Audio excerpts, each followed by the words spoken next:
Hi, my name is Liam Irwin, and I'll be talking about Greek sculptures.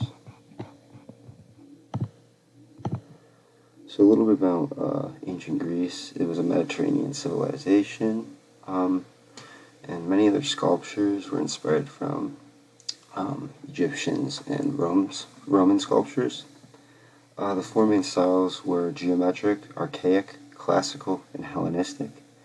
Many of the earlier sculptures were made from clay, ivory, and bronze.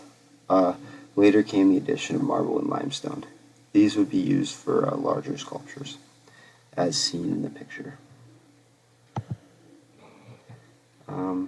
Ancient Greece had a wide variety of art for its time, many techniques that remain iconic to this day. This brings me to my thesis and how ancient Greece has unique sculptures from any time period. So geometric sculptures. So the two forms of geometric sculptures I'll be showing are the vase, as shown on the left. You can see the geometric pattern with the twos, or what looks to be a two going around the top, as well as the subject matter that is depicted is a deceased person surrounded by family or others that are mourning his passing.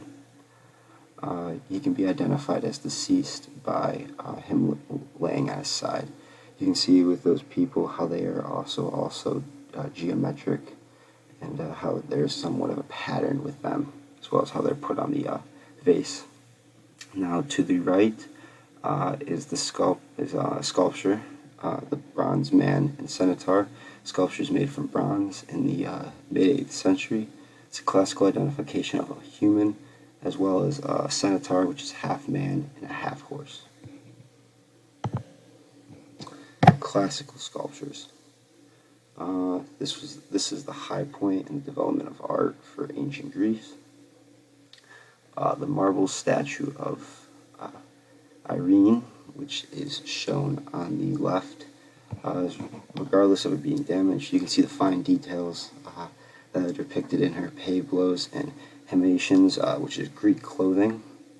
What was supposed to be represented in her right hand was a scepter, and her carrying a young child, and in the left hand was a cornucopia.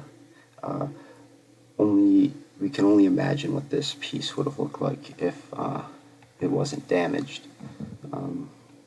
It's still beautiful, don't get me wrong. I mean, the great detail in the robe is just magnificent for that time. And now for the on the right is the marble grave stele. The subject matter is a woman who is leaning. That is the person who is being shown as deceased, or the one that the grave is for. And the other one is a servant that is mourning the loss. In her hands you can see she's holding a box of some sorts. Not sure what that is, but you can see the great detail in that.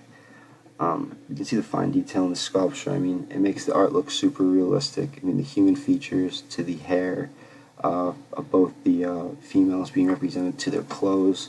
It's just a wonderful piece.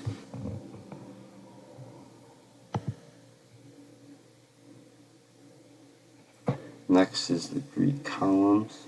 On the far left, you got the Doric style, which is rather plain on top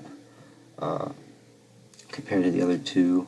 And then you got the Ionic style. It's a thinner and it's elegant on its top. It's most known for having a scroll-like design, as you can see. This is one that we see mostly today. And on the right, we have the Corinthian style. This is the most detailed out of the three. Oftentimes seen on temples, the top is elaborate with acanthus leaves. This is one of the most common leaves used for decorations of art and sculptures in Greek, and as well as Egypt and Rome. So the Ionic style, let me get back to that one, is, like I said, is the one we use most closely to this day. You can see this on decoration outside of many of the political buildings in Washington, D.C., as well as many museums.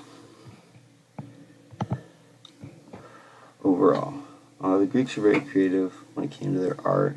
as I showed you in the 4 previous slides. Their sculptures shown that they're detailed, elaborate, as well as many of these designs are still used to this day, like I just showed you with the columns.